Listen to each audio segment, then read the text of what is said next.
السلام علیکم ورحمۃ اللہ وبرکاتہ۔ الحمدللہ رب العالمین والصلاة والسلام علی اشرف الانبیاء والمرسلین نبینا محمد وعلی آلہ واصحابہ اجمعین وبعد۔ جدید مناہج کی حقیقت کے اس حلقے میں انشاءاللہ تبارک و تعالی ہم لوگ اس کتاب کا سوال نمبر 39 پڑھنے جا رہے ہیں۔ سوال نمبر 39 میں ایک بہت ہی اہم مسئلے پر گفتگو کی گئی ہے، اور یہ خالص مسئلہ ہے منہج کا، عقیدے کا، سلف امت کی راہ کا، جس کے بارے میں یہ انحراف پایا جاتا ہے۔ یہ ہماری کتاب میں 247 صفحے پر ہے۔ سوال نمبر 39 میں محمد قطب کی اپنی کتاب حول تطبیق الشریعہ، یعنی شریعت کو نافذ کرنے کے سلسلے میں کے بارے میں، اس بارے میں ان کی کتاب ہے حول تطبیق الشریعہ کے نام سے۔ یہ محمد قطب سید قطب کے بھائی ہیں، محمد قطب سید قطب کے بھائی ہیں۔ انہوں نے اپنی کتاب سوال کرنے والا کہتا ہے، محمد قطب اپنی کتاب حول تطبیق الشریعہ میں لا الہ الا اللہ کا معنی بیان کرتے ہوئے کہتے ہیں، یعنی اللہ کے سوا کوئی معبود نہیں اور اللہ کے سوا کوئی حاکم نہیں۔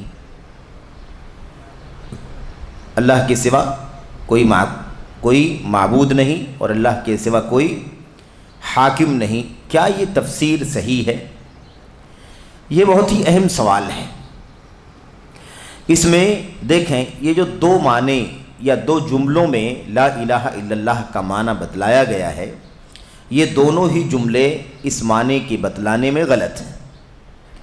یہ معنی لا الہ الا اللہ کا نہیں ہے۔ لا الہ الا اللہ کا معنی کیا کہا؟ اللہ کے سوا کوئی معبود نہیں، اللہ کے سوا کوئی معبود نہیں، اللہ کے سوا کوئی حقیقی معبود نہیں، اللہ کے سوا کوئی سچا معبود نہیں، ورنہ اللہ کے سوا بہت سارے معبودوں کو پوجا جا رہا ہے۔ اللہ کے سوا بہت سارے معبودان کی پرستش کی جا رہی ہے، غیر اللہ کے سامنے سر ٹیکے جا رہے ہیں۔ تو لا الہ الا اللہ کا معنی لا معبود الا اللہ بھی نہیں ہے، لا معبود بحق الا اللہ، کوئی معبود برحق نہیں ہے سوائے اللہ تبارک و تعالیٰ کی۔ ورنہ بہت سارے معبودان ہیں نا، گلی گلی میں لوگوں نے معبود بنا رکھے ہیں، ان کی پرستش ہو رہی ہے۔ تو بحقن کے بغیر یہ معنی صحیح نہیں ہو سکتا۔ بحقن کا معنی کہاں سے لایا گیا؟ قرآن کریم کی آیتوں سے لایا گیا، اللہ کے نبی صلی اللہ علیہ وسلم کی حدیثوں سے لایا گیا کہ لا الہ الا اللہ کا معنی لا معبود بحق الا اللہ، کوئی معبود حقیقت میں نہیں ہے، سچ مچ نہیں ہے، برحق نہیں ہے سوائے اللہ تبارک و تعالیٰ کی۔ تو فماذا بعد الحق الا الضلال، حق کے بعد گمراہی کے سوا کچھ بھی نہیں ہے۔ اللہ تبارک و تعالی معبود برحق ہے، وہی تنہا عبادت کے قابل ہے، لائق ہے، وہی اس کا مستحق ہے، ورنہ جن لوگوں کی اللہ کے سوا پرستش کی جا رہی ہے وہ سب کے سب معبود تو بنا لیے گئے ہیں لیکن برحق نہیں ہیں۔ دوسری بات کہی گئی، اللہ کے سوا کوئی حاکم نہیں، اللہ کے سوا کوئی حاکم نہیں۔ یہ معنی کہاں سے لایا گیا؟ یہ معنی کہاں سے لایا گیا؟ اس سلسلے میں جو سب سے اہم بات ہے وہ یہ ہے کہ حکم کی بات اللہ تبارک و تعالیٰ کی ربوبیت کا حصہ ہے۔ حکم یعنی فیصلہ کرنا، نظام چلانا، دنیا کی تدبیر کرنا، دنیا کا انتظام کرنا، یہ ساری چیزیں رب ذوالجلال کی ربوبیت کا حصہ ہیں۔ یہ اللہ تعالیٰ کی توحید کا جو ہم اعتراف کرتے ہیں، الوہیت کے اعتبار سے، ربوبیت کے اعتبار سے، اسماء اور صفات کے اعتبار سے، تین اعتبار سے ہم اللہ تعالیٰ کو ایک مانتے ہیں نا۔ تو جو ربوبیت کے اعتبار سے ہم ایک مانتے ہیں، یعنی اللہ تعالیٰ کے افعال، اللہ تعالیٰ کے کام، دنیا میں جو کچھ بھی انجام پاتا ہے وہ اللہ تبارک و تعالیٰ کا کیا ہوا ہے، وہ اللہ تبارک و تعالیٰ کرتا ہے۔ ایک ذرہ بھی اللہ تبارک و تعالیٰ کے حکم کے بغیر نہیں ہلتا۔ تو اللہ تبارک و تعالیٰ ہی رب ہے، اس کی ربوبیت کے اندر یہ چیز شامل ہے کہ وہی حکم چلاتا ہے، وہی فیصلہ چلاتا ہے، اسی کا فیصلہ چلے گا، اسی کی تدبیر چلے گی، اسی کا انتظام چلے گا۔ تو یہ لا الہ الا اللہ کے اندر یہ معنی داخل کرنا، اور وہ بھی لا الہ الا اللہ کا معنی جو حقیقی معنی ہے وہ بھی نہ بتانا، یہ سراسر اس کلمے کے معنی کی غلطی ہے، اس کلمے کے معنی میں غلطی ہے۔ اس کلمے کا معنی، اس کے اندر اللہ تبارک و تعالیٰ نے توحید الوہیت، یعنی عبادت صرف اور صرف اللہ تبارک و تعالیٰ کی ہوگی، وہی اس کا سچا مستحق ہے، یہ اللہ تعالیٰ نے لا الہ الا اللہ کے اندر بتلایا ہے۔ بقیہ یہ دونوں باتیں اس کلمے کے معنی کے اعتبار سے، لا الہ الا اللہ کے معنی کے اعتبار سے جو بیان کی گئی ہیں، یہ سلف صالحین کے منہج، ان کے عقیدے، ان کی تصریحات، ان کے نصوص کے خلاف ایسی کوئی بات آپ کو سلف کے اندر نہیں ملے گی۔ تو بہرحال اب یہ خیر یہاں پر یہ سوال ہی ہے، ابھی جواب آ رہا ہے، کیا یہ تفسیر صحیح ہے؟ یہ تفسیر صحیح ہے۔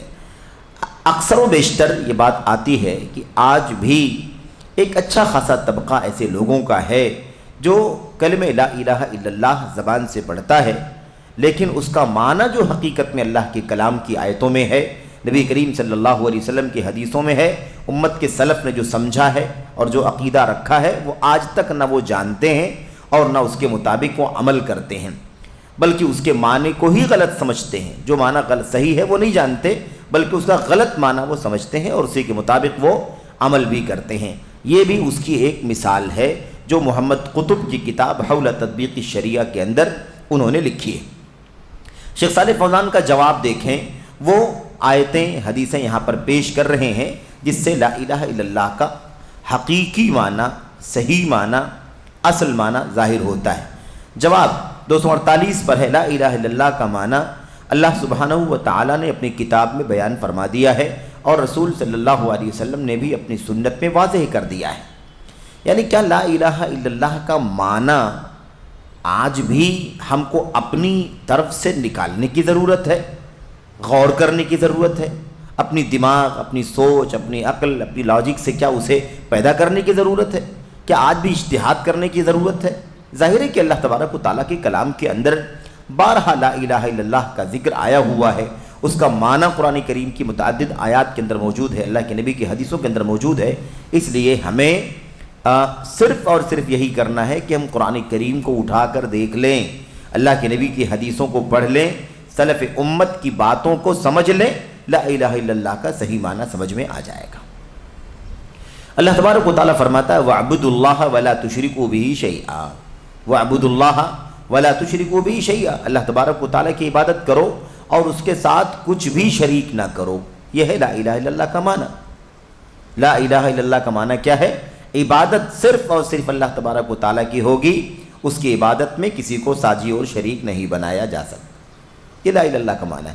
آپ نے حاکم اللہ کے سوا کوئی نہیں ہے کہاں سے لے آئے؟ اللہ کے سوا کوئی معبود نہیں ہے ایسا کیسے کہہ دیا؟ اللہ تعالیٰ کے سوا لوگوں نے معبود بنا رکھا ہے، وہ شریک ہے اللہ تبارک و تعالیٰ کے، حقیقت میں وہ معبود نہیں ہے بلکہ معبود بنایا گیا ہے اللہ تعالیٰ کے سوا، وہ دراصل شرکاء ہیں اللہ تبارک و تعالیٰ کے ساتھ میں اللہ تعالیٰ کی عبادت میں۔ تو یہ ہے معنی۔ دوسری آیت کریمہ میں اللہ تبارک و تعالیٰ فرماتا ہے وَلَقَدْ بَعَثْنَا فِي كُلِّ أُمَّةٍ رَسُولًا أَنِ اعْبُدُوا اللَّهَ وَاجْتَنِبُوا الطَّاغُوتَ، کہتے ہیں یقیناً ہم نے ہر امت میں ایک رسول بھیجا ہے یا کوئی نہ کوئی رسول بھیجا ہے، یہ بتانے کے لیے، یہ پیغام دینے کے لیے، یہ اللہ تعالیٰ کا حکم پہنچانے کے لیے ان اعبدوا اللہ واجتنبوا الطاغوت، کہ تم سب کے سب اللہ تعالیٰ کی عبادت کرو اور طاغوت سے اپنے آپ کو بچاؤ، طاغوت سے بچو، اجتناب کرو، دوری اختیار کرو طاغوت سے۔ طاغوت کیا ہے؟ طاغوت اللہ کے سوا جس کی بھی عبادت کی جاتی ہے وہ طاغوت ہے۔ اللہ کے سوا جس کی بھی عبادت کی جاتی ہے وہ طاغوت ہے۔ اللہ تعالیٰ کے سوا، اللہ تبارک و تعالیٰ کے بھیجے گئے رسول کے سوا جس کی بھی اطاعت کی جاتی ہے وہ بھی طاغوت ہے۔ اللہ تبارک و تعالیٰ کے بھیجے گئے پیغمبر رسول کریم صلی اللہ علیہ وسلم کی اتباع کے سوا کسی اور کی کوئی اتباع کرتا ہے، جیسے نبی کی اتباع کرتا ہے، تو وہ بھی طاغوت ہے۔ تو طاغوت کسے کہتے ہیں؟ کل ما عبد من دون اللہ، کل ما عبد من دون اللہ، جس کی بھی عبادت کی جاتی ہو اللہ کے سوا، وہ کیا ہے؟ طاغوت ہے۔ تو یہ سب سے طاغوت میں سب سے اونچا، سب سے بڑا، سب سے اونچا نام یہی ہے کہ اللہ کے سوا جس کی عبادت کی جا رہی ہو۔ پھر اس کے بعد طاغوت میں وہ بھی شامل ہیں کہ اللہ تعالیٰ کے سوا، اس کے رسول کے سوا جس کی اطاعت کی جاتی ہو، وہ بھی طاغوت ہے۔ رسول کریم صلی اللہ علیہ وسلم کی اتباع اور پیروی کے علاوہ کسی اور کی اتباع اور پیروی ویسے ہی کی جاتی ہے، وہ بھی کیا ہے؟ وہ بھی طاغوت۔ اسی لیے طاغوت کے ڈیفینیشن میں علامہ ابن القیم وغیرہ نے اور دیگر علماء نے اس بات کو لکھا ہے کہ کل ما، بلکہ ایسے کہا ہے کہ کل ما تجاوز حدہ، ہر ایک جو اپنے حد سے باہر نکل جائے، من معبود او مطاع او متبوع، چاہے وہ معبود ہو، حد سے آگے نکل کر کے اس کی عبادت کی جائے، حد اللہ تعالیٰ کی عبادت ہے، اس سے آگے نکل کر کسی اور کی عبادت کی جائے، مطاع اطاعت جس کی ہونی چاہیے اس کے حد سے باہر نکل کر کے کسی اور کی اطاعت کی جائے، اتباع اور پیروی، اتباع اور پیروی، اطاعت کا مطلب بات ماننا، کہاں ماننا، بات کو سننا ہے نا، اور اتباع پیچھے پیچھے چلنا، یہ جس کا حق ہے اس کے حد سے آگے اگر کوئی بڑھتا ہے تو وہ بھی کیا ہے؟ طاغوت ہے۔ ظاہر سی بات ہے کہ اللہ تبارک و تعالیٰ نے پوری انسانیت میں یا سارے بندگان میں مطلق طور پر اگر کسی کی اتباع کرنے کا حکم دیا ہے تو وہ صرف اور صرف اللہ کے نبی محمد الرسول اللہ صلی اللہ علیہ وسلم ہیں۔ آپ کے مقابلے میں کسی نبی کی بھی اتباع نہیں کی جا سکتی ہے۔ تو بہرحال یہ ہے۔ اب اللہ تعالیٰ نے کیا فرمایا؟ ہر قوم میں رسول بھیجا، ہر امت میں رسول بھیجا، اور کیا ہے؟ اللہ کی عبادت کرو، طاغوت سے اجتناب کرو۔ اب اللہ کے سوا جتنوں کی پرستش ہو رہی ہے، چاہے وہ دیوی دیوتا ہوں، مٹی پتھر لکڑی سے بنائے گئے ہوں، سونے چاندی سے بنائے گئے ہوں، یا سورج چاند ستارے ہوں، یا کوئی قبر ہو، کوئی شجر ہو، کوئی حجر ہو، کوئی نبی ہو، کوئی فرشتہ ہو، کوئی جن ہو وغیرہ، کوئی بھی چیز ہو جس کی بھی اللہ تبارک و تعالیٰ کی عبادت کے سوا عبادت کی جا رہی ہے، وہ کیا ہے؟ وہ سب کے سب طاغوت ہیں، وہ سب کے سب طاغوت ہیں۔ اس میں ایک چیز اور یاد رکھیں کہ طاغوت کے ڈیفینیشن میں یہ بات بھی کہی گئی ہے کہ ہر وہ جس کی اللہ تعالیٰ کے سوا عبادت کی جائے اور وہ اس سے راضی ہو، کل ما عبد من دون اللہ وہو عنہ راض، ہر وہ شخص یا ہر وہ جس کی اللہ تعالیٰ کے سوا عبادت کی جائے اور وہ اس عبادت سے راضی اور خوش ہو۔ یہ بات اس لیے کہی گئی ہے کیونکہ اللہ تبارک و تعالیٰ کے نبیوں اور رسولوں، اسی طرح اللہ تعالیٰ کے فرشتوں کی بھی لوگ عبادت کرتے ہیں۔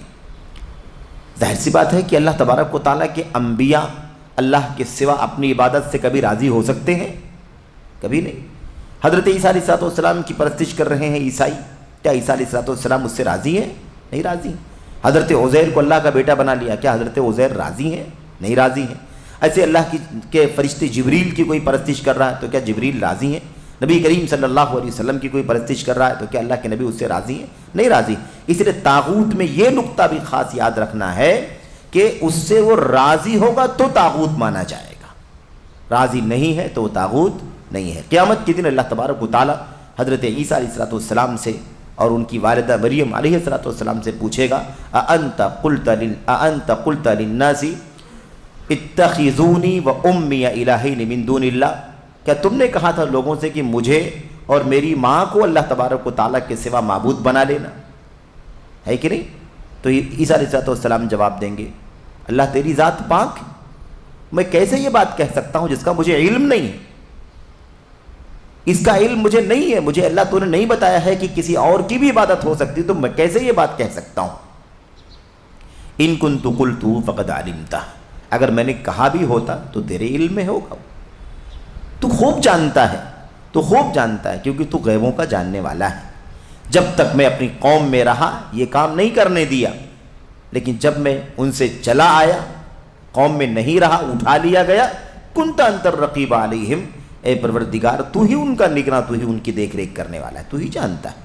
بہرحال تو اللہ تبارک و تعالی کی توحید کا کلمہ جب ہم پڑھتے ہیں لا الہ الا اللہ، تو اس کا معنی جاننے میں کوئی الجھن نہیں ہونی چاہیے۔ یہ اللہ کے کلام کی آیتیں ہیں، صاف صاف بتا رہی ہیں لا الہ الا اللہ کا معنی یہ ہے۔ تیسری آیت پہ اللہ فرماتا وما امروا الا لیعبدوا اللہ مخلصین لہ الدین، انہیں اسی بات کا حکم دیا گیا ہے کہ وہ اللہ تعالیٰ کی عبادت کریں، صرف اللہ تبارک و تعالیٰ کی عبادت کریں، مخلصین لہ الدین، عبادت کو اسی کے لیے خالص کرتے ہوئے۔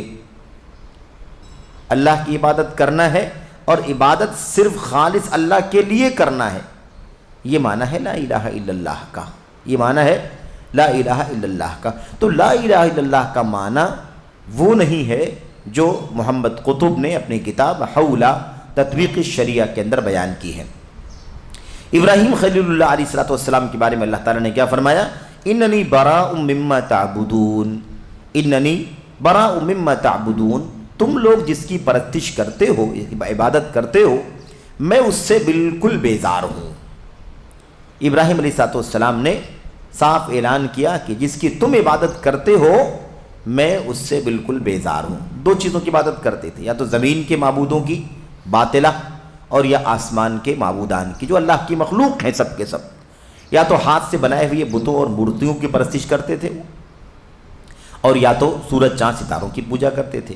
ابراہیم علیہ السلام نے صاف اعلان کر دیا یقیناً میں اس سے بیزار ہوں، بری ہوں جس کی تم عبادت کرتے ہو، الا الذی فطرنی، سوائے اس ذات کے جس نے مجھے پیدا کیا ہے، بس میں اسی کی عبادت کرتا ہوں۔ تو دیکھا آپ نے دونوں چیزیں الگ الگ ہیں کہ نہیں الگ الگ ہیں؟ اس آیت کریمہ میں دونوں آیتوں میں آپ دیکھیں عبادت الگ بیان کیا گیا اور ربوبیت الگ بیان کیا گیا، ربوبیت کو الگ بیان کیا گیا۔ تو براء مما تعبدون، جن کی تم عبادت کرتے ہو اللہ کے سوا، میں اس سے بیزار ہوں۔ صرف کس کی عبادت کرتا ہوں میں؟ اسی اللہ کی جس نے مجھے پیدا کیا ہے۔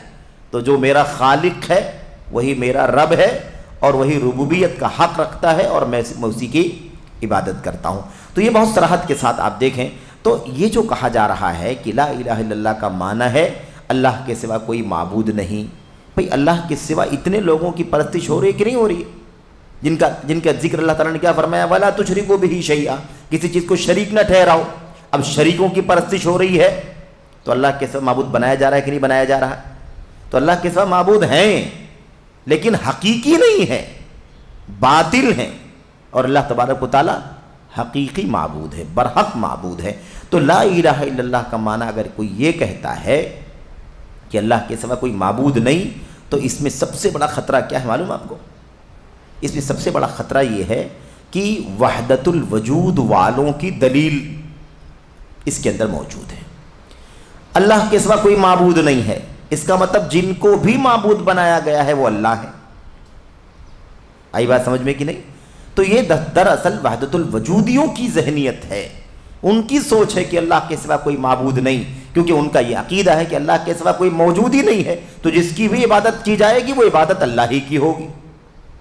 تو یہ وحدت الوجود کا عقیدہ ہے جو دنیا کا روئے زمین کا بدترین شرک ہے کہ سب کو اللہ تبارک و تعالیٰ کا مظہر بنا لیا جائے، گویا کہ جتنے بھی عبادت اللہ تعالیٰ کے سوا جن کی بھی عبادت کی جا رہی ہے وہ سب کے سب کون ہو جائیں گے؟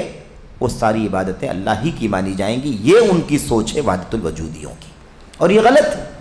اسی لیے ہمیں یہ کہنا ہے کہ اللہ تعالیٰ کے سوا کوئی برحق معبود نہیں ہے۔ اور حکومت کی جو بات لے آئے حکم اور فیصلے کی کہ اس کا معنی ہے اللہ کے سوا کوئی حاکم نہیں، اس کا تعلق اللہ تعالیٰ کی الوہیت سے نہیں ہے، اس کا تعلق اللہ تبارک و تعالیٰ کی ربوبیت سے۔ وہ رب ہے، سارا انتظام اس کے ہاتھ میں ہے، اسی کا ایک حصہ حکم اور فیصلہ بھی نافذ کرنا ہے۔ یہ ہے اصل میں اس کا معنی۔ اس کے بعد دیکھیے اللہ تعالیٰ فرماتا ہے وَمَا خَلَقْتُ الْجِنَّ وَالْإِنسَ إِلَّا لِيَعْبُدُونَ، وَمَا خَلَقْتُ الْجِنَّ وَالْإِنسَ إِلَّا لِيَعْبُدُونَ، تو میں نے جنوں کو اور انسانوں کو نہیں پیدا کیا ہے مگر صرف اس لیے کہ وہ کیا کریں؟ عبادت کریں، بس، یا عبادت کریں میری، صرف وہ عبادت کریں میری۔ آپ دیکھیں لاسٹ کے حرف پر، آخری حرف پر کیا ہے؟ لیعبدونی ہے، لیعبدونی ہے، لیعبدونا نہیں ہے، بلکہ کیا ہے؟ لیعبدونی۔ یہ دراصل یہ اللہ کے نبی اللہ تبارک و تعالیٰ کا متکلم ہے، یہ صرف اور صرف میں نے جن اور انسانوں کو اس لیے پیدا کیا ہے کہ وہ میری عبادت کریں، صرف عبادت کریں نہیں، ورنہ تو پھر تو عبادت تو لوگ کر ہی رہے کسی نہ کسی کی، بہت سارے غیر اللہ کی عبادت ہو رہی ہے۔ تو کیا اللہ تعالیٰ نے اس لیے پیدا کیا جن و انس کو؟ اس لیے پیدا نہیں کیا، اس لیے پیدا کیا ہے تاکہ سب کے سب صرف اور صرف میری عبادت کریں۔ تو یہ ہے۔ بہرحال اللہ تبارک و تعالیٰ کی کلام کی چند آیتوں کا حوالہ شیخ صالح فوزان نے دیا۔ ان آیتوں سے آپ اندازہ لگائیں کہ لا الہ الا اللہ کا معنی وہ دونوں نہیں ہے جو محمد قطب نے اپنی کتاب حول تطبیق الشریعہ میں لکھا ہے کہ لا الہ الا اللہ کا معنی اللہ کے سوا کوئی معبود نہیں اور اللہ کے سوا کوئی حاکم نہیں۔ یہ دو کے دونوں معنی کیا ہیں؟ غلط ہیں۔ اس کے بعد اللہ کے نبی صلی اللہ علیہ وسلم کی حدیث، اللہ کے نبی علیہ الصلوۃ والسلام نے فرمایا امرت ان اقاتل الناس حتى يقولوا لا الہ الا اللہ وفی روایت الا الى ان یوحد اللہ تعالی۔ یہ دیکھیے کتنی صراحت کے ساتھ اللہ کے نبی صلی اللہ علیہ وسلم کی حدیث میں اس بات کا تذکرہ موجود ہے۔ مجھے اس بات کا حکم دیا گیا ہے کہ میں لوگوں سے لڑتا رہوں۔ کب تک لڑتا رہوں؟ یہاں تک کہ وہ کہیں لا الہ الا اللہ، یعنی لا الہ الا اللہ کا جب تک وہ اعتراف نہ کر لیں، اقرار نہ کر لیں، گواہی نہ دے دیں، تب تک میں کیا کروں؟ ان سے لڑتا رہوں۔ یعنی اللہ تعالیٰ کی توحید کو دنیا میں عام کرنے کے لیے نبی آئے تھے۔ دوسری روایت میں اس کی وضاحت ہے، کیونکہ یہاں لا الہ الا اللہ ہی کہا گیا ہے، تو جس کی سمجھ میں جو آتا ہے وہ معنی نکال لیتا ہے۔ لیکن آگے دیکھیے دوسری روایت میں صراحت ہے، اس کا معنی بتایا جا رہا ہے اِلَىٰ أَن يُوَحِّدُ اللَّهَ تَعَالَىٰ، اس وقت تک میں لوگوں سے لڑتا رہوں جب تک کہ لوگ اللہ تبارک و تعالیٰ کی توحید کا اقرار نہ کرنا شروع کر دیں۔ وحد یوحد توحیداً، اللہ تبارک و تعالیٰ کو ایک قرار دینا۔ تو جب تک لوگ اللہ تبارک و تعالیٰ کو عبادت میں اکیلا تسلیم نہ کر لیں تب تک میں لڑتا رہوں، مجھے اسی لیے بھیجا گیا ہے۔ اور نبی کریم صلی اللہ علیہ وسلم کی زندگی سیرت ہمارے سامنے ہے۔ آپ اپنی عمر بھر یعنی سیرت میں جو نبوت کی 23 سالہ زندگی ہے، 40 سے لے کر کے 63 سال کی عمر تک، یہ 23 سالہ زندگی ہم مطالعہ کر کے دیکھیں تو آپ کو صبح شام ایک اللہ کی عبادت، اسی پر ساری محنت، ساری کوشش چلتی رہی، اسی کے لیے جنگیں ہوئیں، اسی کے لیے لوگوں کی شہادت ہوئی، اسی کی وجہ سے عورتیں بیوہ ہوئیں، اسی کی وجہ سے بچے یتیم ہوئے، ورنہ اور کیا مقصد تھا؟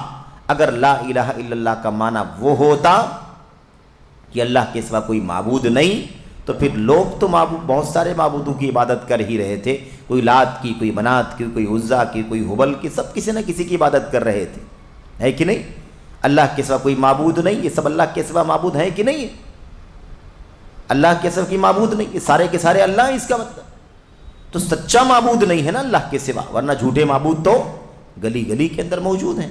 اور حکومت، حاکم، حکم اور فیصلہ یا حکومت کرنے والا، اللہ کے سوا کوئی حاکم نہیں۔ بھئی اللہ کے سوا کوئی حاکم نہیں اگر بتانا ہوتا تو مشرکین مکہ نے آپ کو تو پہلے ہی، ہے کہ نہیں؟ یا مدینہ آنے کے بعد بھی وہ مسئلہ آیا، مدینے سے پہلے مکی زندگی کے اندر پیشکش ہوئی اور آپ کو کہا گیا کہ آپ اگر چاہتے ہیں کہ آپ کو بادشاہ بنا لیں تو آپ کو بادشاہ بنانے کے لیے تیار ہیں، آپ کو اگر کوئی سرداری چاہیے تو آپ کو سرداری دینے کے لیے تیار ہیں، آپ کو بہت زیادہ مال کی ضرورت ہے تو ہم آپ کو مال دینے کے لیے تیار ہیں، آپ کو کوئی بیماری ہے تو ہم آپ کا علاج کرانے کے لیے تیار ہیں، آپ کو اگر کسی حسین لڑکی خاتون سے نکاح کرنا ہے تو ہم آپ کے لیے نکاح کروانے کا انتظام کرنے کے لیے تیار۔ یہ سب پیشکش ہو چکی تھی، لیکن نبی کریم صلی اللہ علیہ وسلم نے فرمایا کہ مجھے اس لیے دنیا میں اللہ نے بھیجا ہے تاکہ سوریہ زمین پر صرف اللہ کی عبادت کا پیغام عام ہو جائے، اس لیے مجھے کچھ بھی قبول نہیں ہے۔ تو یہ کہنا کہ اللہ کے سوا کوئی حاکم نہیں ہے کتنا آسان تھا، حکومت لے لیتے، اللہ تعالیٰ کی حکومت نافذ کر دیتے۔ تو اس طرح سے بات سمجھنے کی ہے۔ اچھا، اس کے بعد کہتے ہیں خلاصہ کلام کیا ہے؟ خلاصہ کلام یہ ہے کہ نبی کریم صلی اللہ علیہ وسلم نے فرمایا لا الہ الا اللہ کا معنی تمام عبادات میں اللہ کو ایک ماننا ہے، صرف حاکمیت میں نہیں، صرف حاکمیت میں نہیں، خالی حکم اور فیصلہ کرنے میں، سسٹم چلانے میں، حکومت اور نظام چلانے میں اللہ تبارک و تعالیٰ اکیلا ہے، صرف حکم میں نہیں اللہ تعالیٰ کو ایک ماننا ہے، ساری عبادات میں تنہا عبادت کا مستحق اللہ تبارک و تعالیٰ کو ماننا ہے۔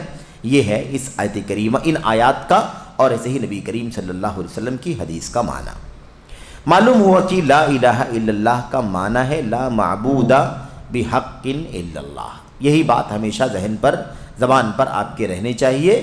لا معبود بحق الا اللہ یعنی اللہ واحد کے لیے خالص عبادت کرنا، اللہ تبارک و تعالیٰ کے لیے خالص عبادت کرنا، اور اس میں شریعت کو فیصل بنانا بھی داخل ہے. یہ دیکھیں آپ، اس کے اندر داخل ہے. اصل یہ ہے کہ اللہ تعالیٰ کے سوا کوئی عبادت کا حقدار ہے ہی نہیں. ہم اس بات کا اعتراف کر لیں تو اس کے اندر یہ شامل ہے کہ نہیں شامل ہے کہ جب سارے عبادت کا، ساری عبادات کا مستحق اللہ تبارک و تعالیٰ ہے، تو جو نظام اللہ تبارک و تعالیٰ شریعت میں اللہ تعالیٰ نے اتارا ہے، جو حلال کہا وہ حلال، جو حرام کہا وہ حرام، اسی کو فالو کرنا بھی مسلمان کی ذمہ داری ہے. تو یہ بھی اسی کا حصہ ہے، اس کے اندر شامل ہے. لیکن یہ کہا جائے کہ عبادت ایک اللہ کے لیے خاص نہیں، یا مثال کے طور پر اللہ تبارک و تعالیٰ تنہا مستحق عبادت کہنے کے بجائے یہ کہنا کہ لا الہ الا اللہ کا معنی ہی لا حاکم الا اللہ ہے کہ اللہ کے ساتھ کوئی حاکم نہیں ہے، تو پھر اصل مقصد جو ہوگا وہ کیا ہو جائے گا؟ فوت ہو جائے. اصل مقصد فوت ہو جائے.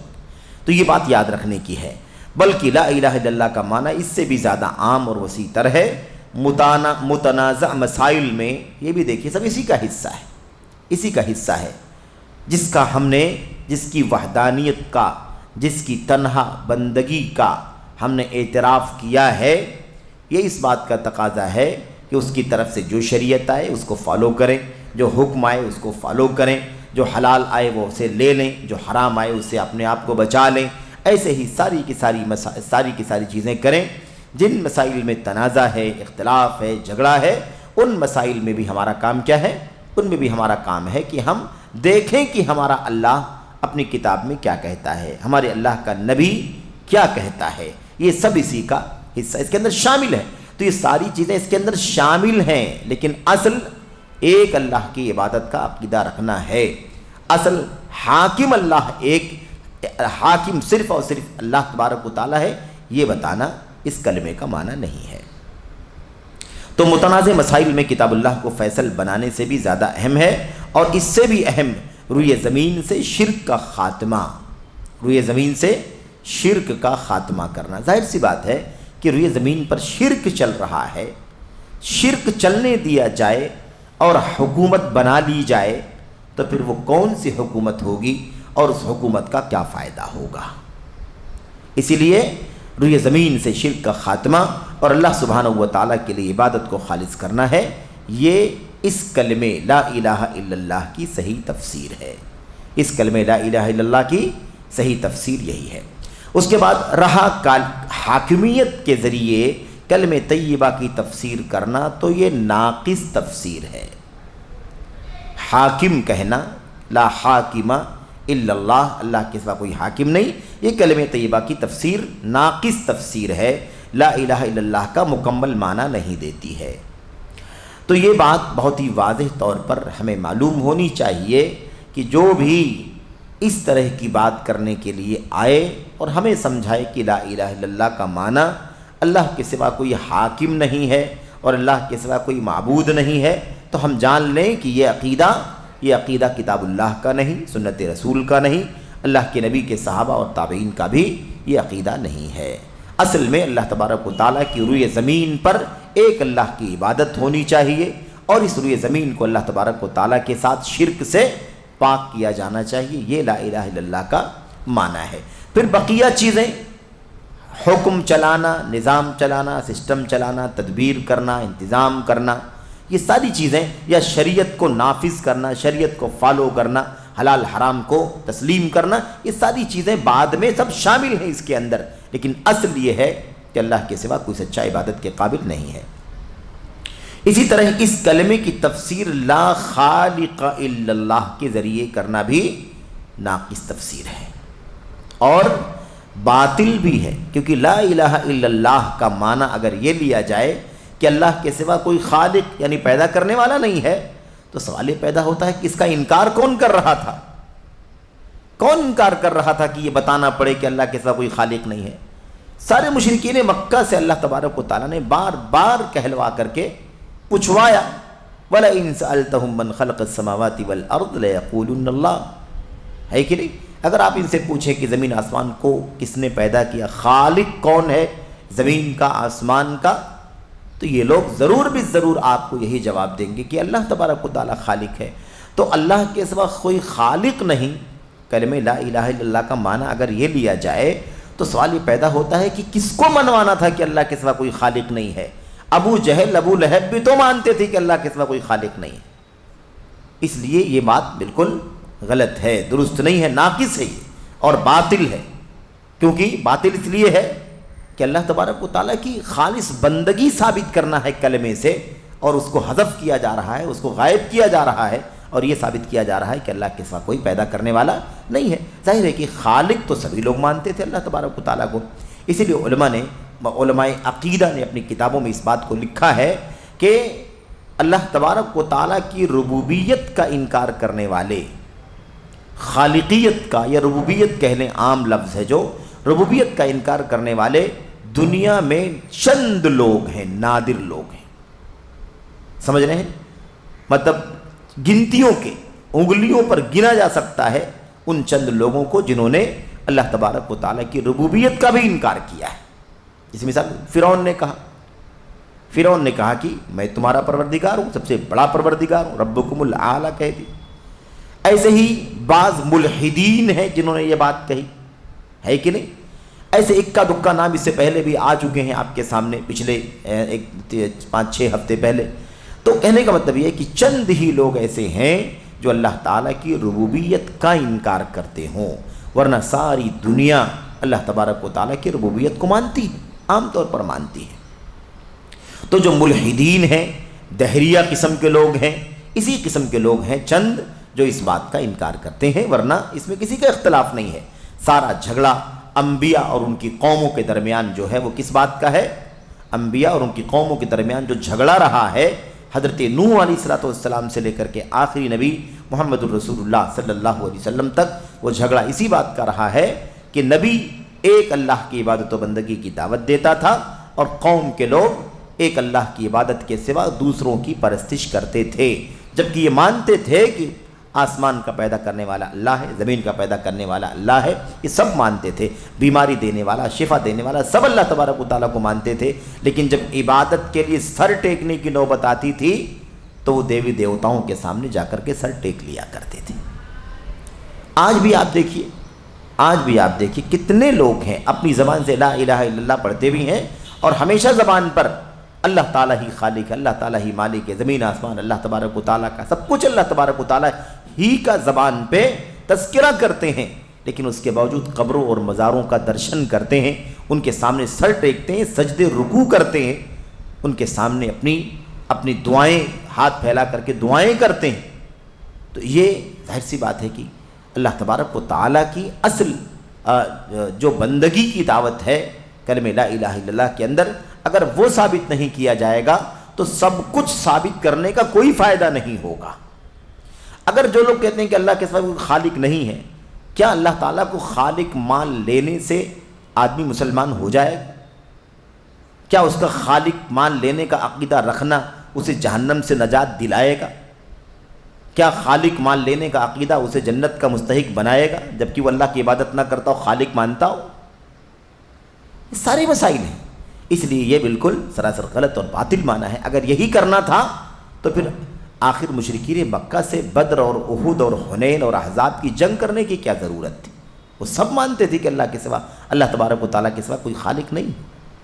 اس لیے مسئلہ یہ نہیں تھا، مسئلہ یہ تھا کہ وہ سب کچھ ماننے کے باوجود بھی عبادت کے کام، سر ٹیکنے کے کام اللہ تبارک و تعالیٰ کے علاوہ اللہ کے بندوں کے سامنے، مخلوقات کے سامنے، کوئی شجر کے سامنے، کوئی حجر کے سامنے، کوئی قبر کے سامنے، کوئی دیوی دیوتا کے سامنے جا کر کے سر ٹیکا کرتا تھا۔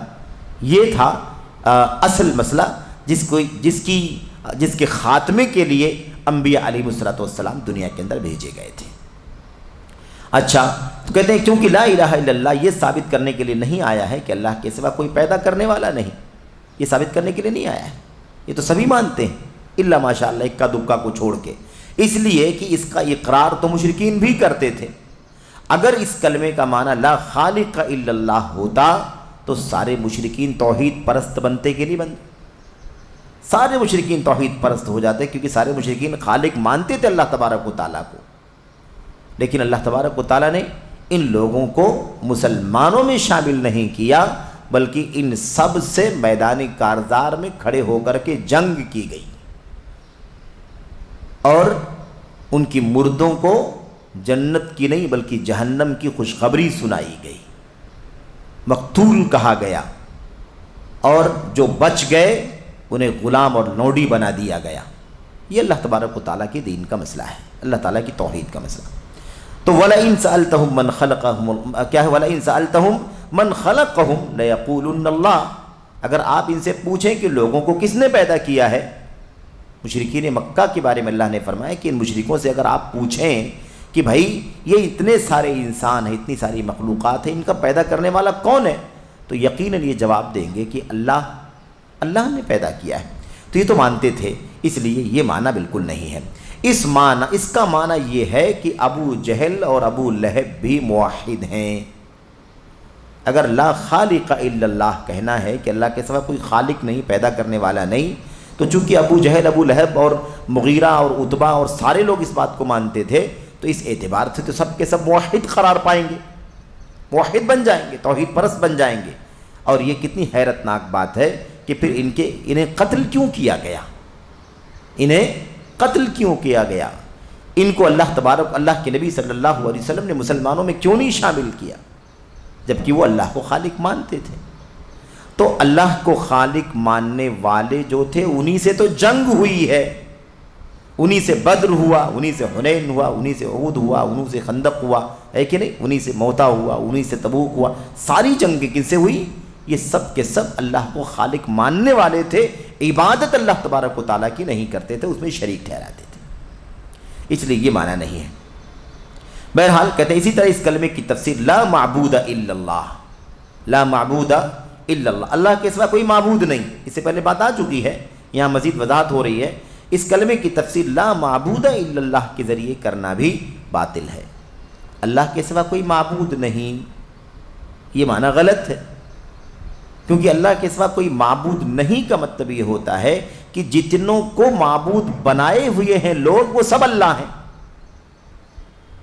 جتنے لوگوں کی لوگ عبادت کر رہے ہیں، جانداروں کی، بے جانوں کی، ہے نا، جمادات کی، نباتات کی، انسانوں کی، جنوں کی، فرشتوں کی وغیرہ، رسولوں کی، نبیوں کی، جن کو لوگوں نے، ہے نا، اپنا معبود بنایا ہوا ہے، ان کی پوجا کر رہے ہیں، وہ سب کے سب کیا بن جائیں گے؟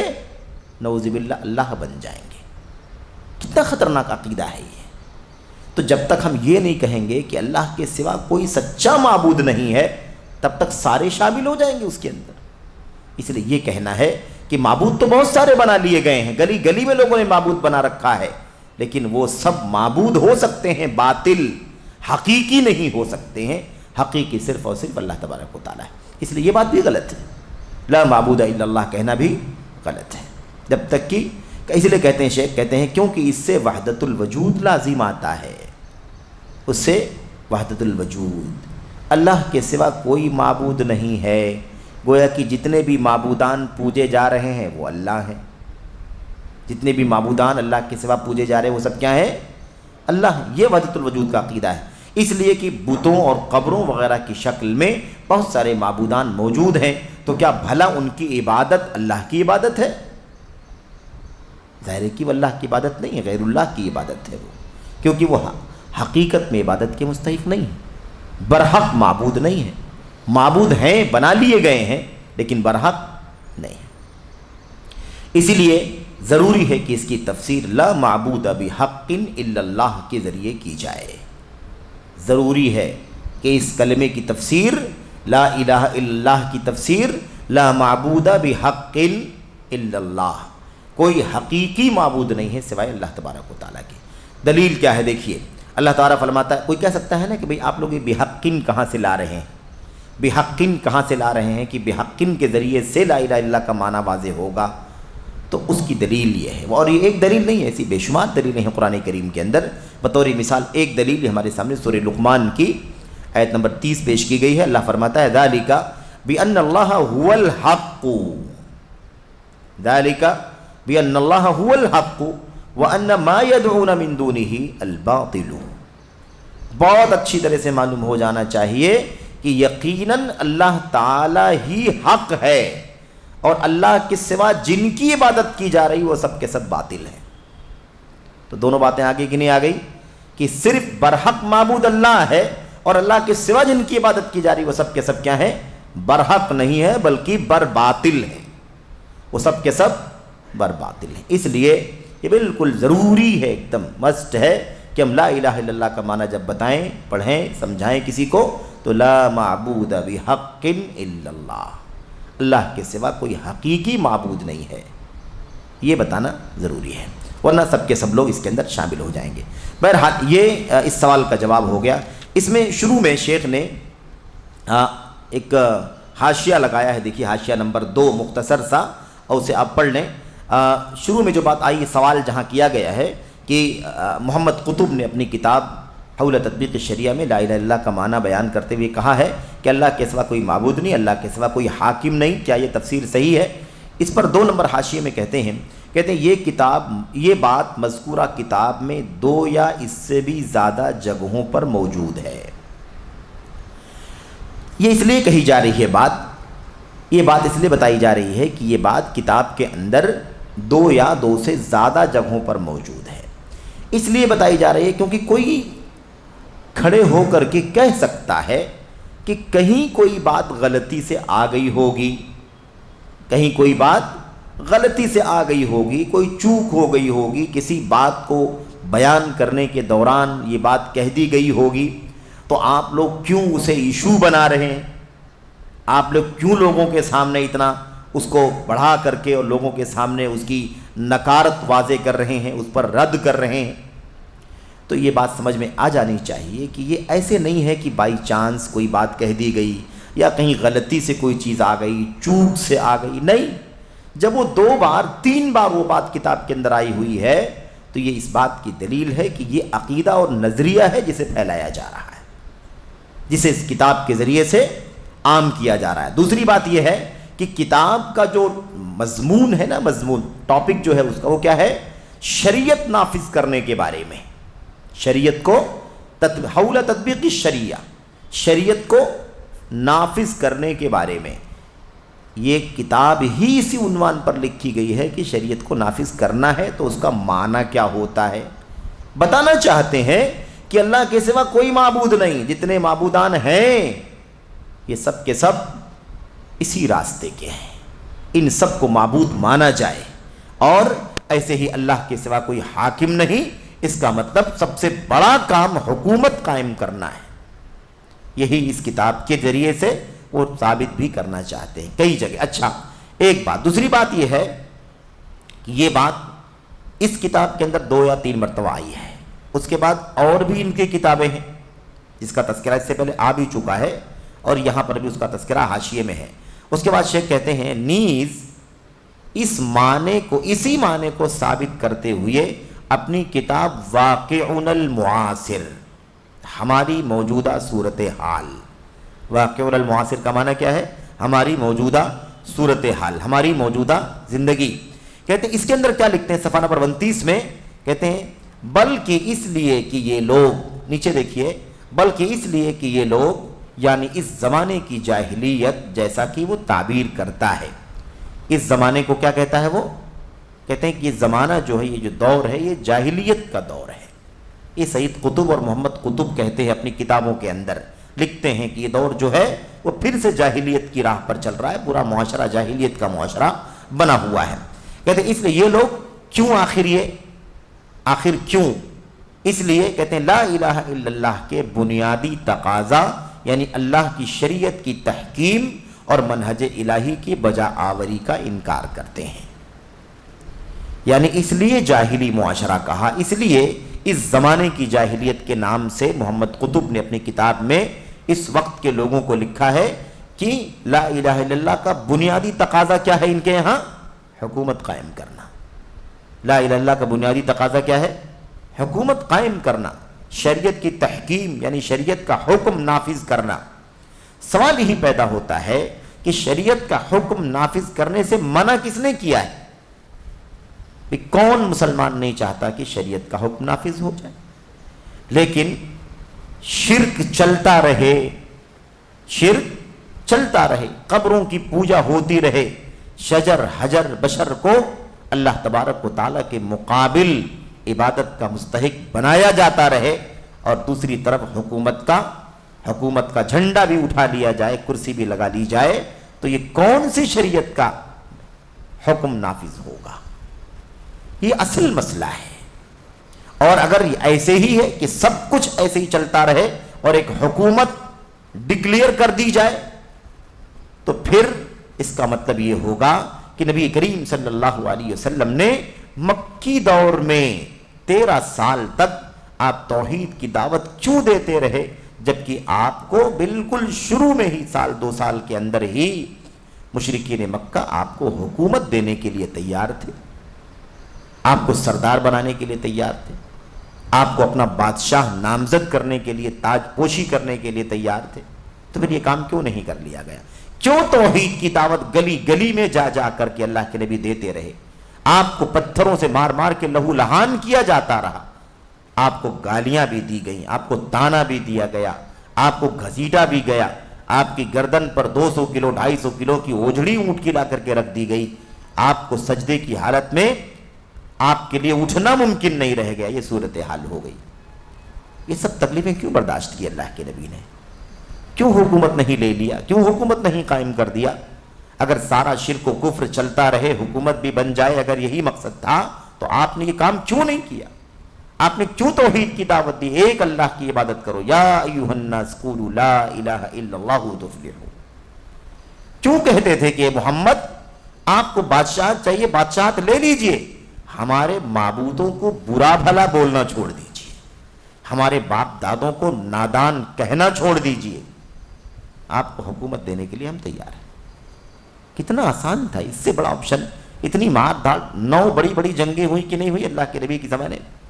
سیرت میں 9 جنگیں، باقی تو جنگیں تو بہت ساری ہوئی، 9 بڑی بڑی جنگیں، بدر سے شروع ہو کر کے تبوک تک، سن 9 ہجری تک جنگیں چلتی رہی، ہزاروں مسلمان شہید ہوئے اس کے اندر، ہے کہ نہیں؟ سینکڑوں مسلمان شہید ہوئے، ہزاروں بچے یتیم بنا دیے گئے، بہت ساری عورتیں بیوہ بن گئیں، یہ سب کرنے کی کیا ضرورت تھی؟ ہے کہ نہیں؟ کتنا آسان تھا۔ لیکن یہی سمجھنے کی بات ہے کہ سب سے اصل کام اس روئے زمین پر اللہ کی توحید کی دعوت عام کرنا ہے۔ اچھا، توحید کی دعوت عام کی جائے، لوگوں کو اللہ کی پہچان کرائی جائے، اور لوگ توبہ کر کے ایک اللہ کی بندگی کرنے والے بن جائیں، تو مجھے بتاؤ کہ نظام نافذ ہونے میں دیر لگے گی؟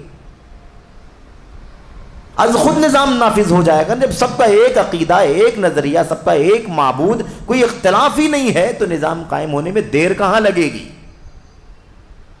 ہے کہ نہیں؟ لیکن یہی مسئلہ پیچیدہ ہے، اس حقیقت کو نہیں سمجھتے۔ حکومت کے نام پر یہ کلمے کا معنی بھی بدلنے سے گریز نہیں کرتے، اس طرح سے یہ بات کرتے ہیں۔ بہرحال تو یہ صاف کہتے ہیں کہ معاشرہ جاہلی معاشرہ ہے۔ کیوں؟ اس لیے کہ حکومت قائم نہیں کر رہا اسلام کی، اسلام کی حکومت، شریعت کی تحکیم، شریعت کی تنفیذ یعنی نافذ کرنا، شروعات کہاں سے ہوتی ہے؟ شریعت اسلامیہ کی۔ اللہ کی روئے زمین پر، اللہ کی دھرتی پر اللہ کے سوا کو پوجا جائے، کون سی شریعت نافذ ہو؟ کون سی شریعت نافذ ہو؟ بھلا بتائیے۔ یہ اصل نقطہ نہیں سمجھتے کہ شریعت کی شروعات ہی، دین کا آغاز ہی اللہ کی توحید سے ہوتا ہے۔ اللہ کی توحید نہ ہو، شرک ہو، تو دنیا کا کوئی بھی حکومت، کوئی بھی نظام اگر آدمی قائم کر لے، کوئی فائدہ نہیں۔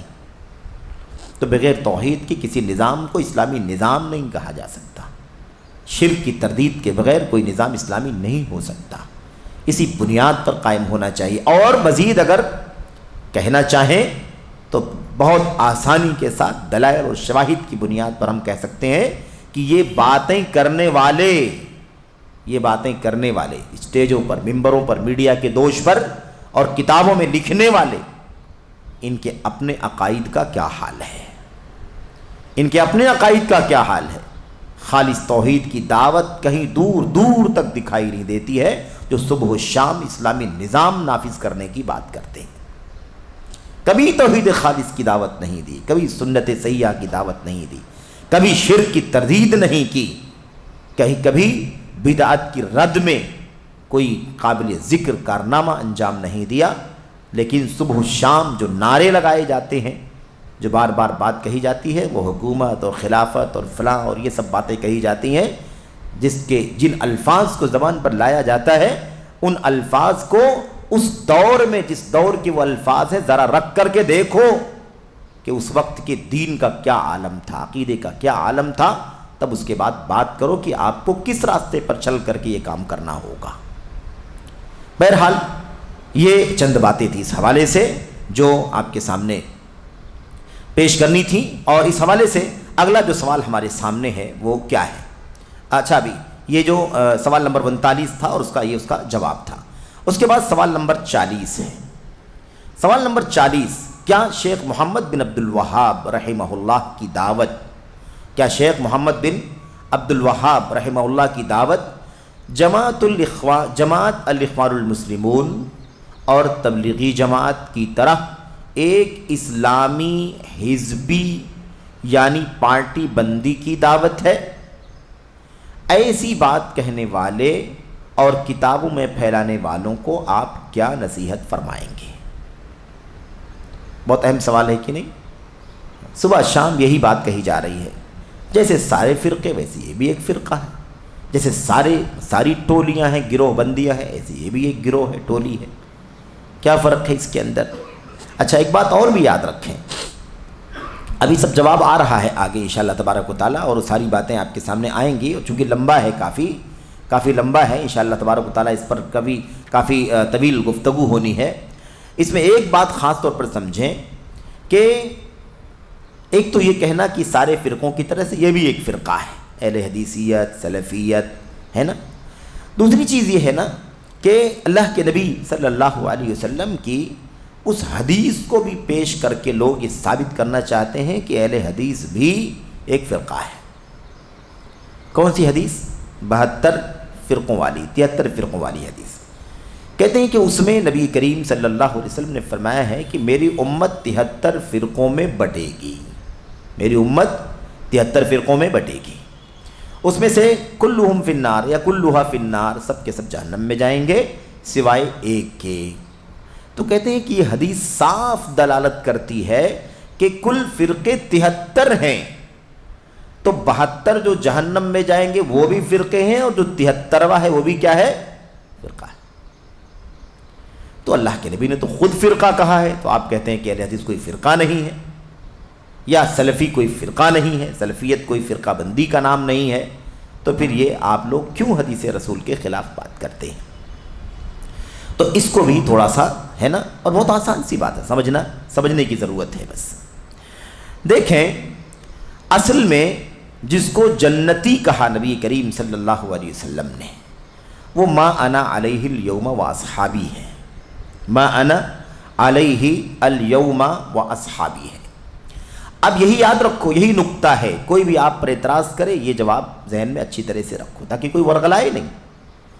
آپ نے سے پوچھا گیا تھا نا کہ وہ جو جنت میں جانے والا ہے وہ کون ہوگا، تو آپ نے ایک حدیث فرمایا وہ جماعت ہے، اور دوسری روایت میں اللہ کے نبی نے فرمایا کہ وہ لوگ ہیں جو اس طریقے پر چلیں گے جس پر آج میں اور میرے صحابہ چل رہے ہیں، جس پر میں اور میرے صحابہ چل رہے ہیں وہی جنت میں جائے گا نا۔ اس وقت کتنے فرقے تھے؟ ما انا علیہ الیوم و اصحابی کا جو پیریڈ ہے، اس وقت دنیا میں کتنے فرقے تھے؟ اس کے پہلے کوئی فرقہ تھا؟ اس وقت کتنے فرقے تھے؟ اور اس کے بعد فرقے نکلے، ہے کہ نہیں؟ تو ما انا علیہ الیوم و اصحابی جب سٹارٹ ہے، شروع ہے، تو وہ نکلا ہے یا لوگ اس سے نکلے ہیں؟ بات سمجھنے کی ہے کہ نہیں؟ آغاز ہے نا ایک دم، جس پر میں چل رہا ہوں میرے صحابہ چل رہے ہیں، یہیں سے دین کی شروعات ہے، یہیں سے دین کا آغاز ہے، یہیں سے قرآن ہے، یہیں سے سنت ہے، یہیں سے نبی ہیں، یہیں سے نبی کے صحابہ ہیں، یہی دین اسلام کی اساس اور جڑ ہے، یہی جنت میں جانے والا ہے، جو اسی راستے پر چلنے والا ہے وہی جنت میں انشاءاللہ تبارک و تعالیٰ جانے والا ہے۔ تو جب یہ آغاز ہے تو نکلا کس سے تھا؟ اگر نکلے گا تو فرقہ کہیں گے نا، تو نکلا کس سے تھا؟ یہ تو اصل ہے۔ ہاں، اس کے بعد لوگ بہت سارے فرقے اور الگ الگ رخ، الگ الگ نظریہ، الگ الگ فکر، الگ الگ عقیدہ، الگ الگ ہے نا مکتب نظریہ اور کیا نام ہے تھیوری کے ساتھ بہت سارے لوگ پیدا ہو گئے۔ اللہ کے نبی نے فرمایا کہ 73 فرقوں میں میری امت بڑھ جائے گی۔ تو اب یہاں پر نقطہ سمجھو کہ پھر اللہ کے نبی نے فرقہ کیوں کہا اسے؟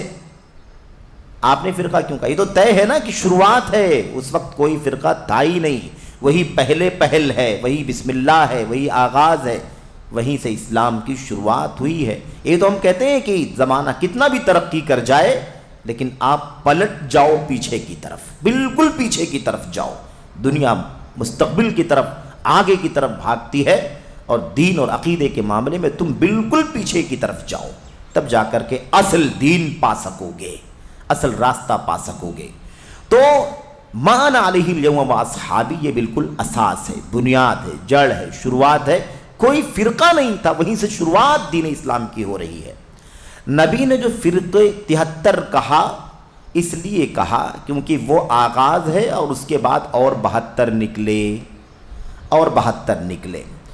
فرقے کا لفظ استعمال اس طرح کر لیا جاتا ہے۔ کس طرح کر لیا جاتا ہے؟ متفرق اور متفرق منہ، متفرق اور متفرق منہ، جدا ہونے والے کو بھی اور جس سے لوگ جدا ہو گئے ہوں، یہ دونوں چیزیں ہیں، یہ اصل ہے۔ ایک چیز کیا ہے؟ اصل ہے، اور ایک چیز ہے اس کے بعد 2 3 بڑھتے بڑھتے وہ 72 اور آ گئے، ٹھیک ہے؟ تو یہ جو ایک کے بعد 2 سے لے کر کے 72 تک آئے ہیں یہ سب کے سب متفرق ہیں، جدا ہونے والے ہیں، اس سے ہٹ کر کے نیا نیا راستہ پکڑنے والے ہیں۔ اور ایک ہے متفرق منہ، یعنی وہ اصل جس سے لوگ نکلے ہیں۔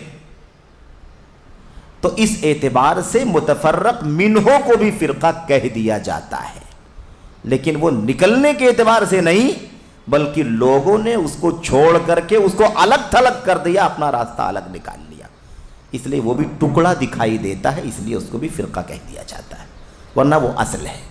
وہ کیا ہے؟ اصل ہے۔ اس لیے اللہ کے نبی کی حدیث سے، صلی اللہ علیہ وسلم کی حدیث سے کوئی دھوکہ دینے کی کوشش نہ کرے، کوئی ورغلانے کی کوشش نہ کرے، کوئی بہکانے کی کوشش نہ کرے۔